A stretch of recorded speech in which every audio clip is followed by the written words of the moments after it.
কত কিছু চাইলাম, পাইলাম না, হুজুর দিল না আল্লাহ, বলে না?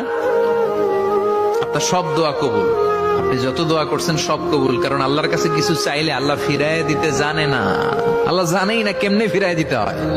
সুবহানাল্লাহ কোন? চাওয়া মাত্রই আল্লাহ বলে অ্যাকসেপ্টেড, যা কবুল, দিব দিব না, এইটা বলতে জানে না।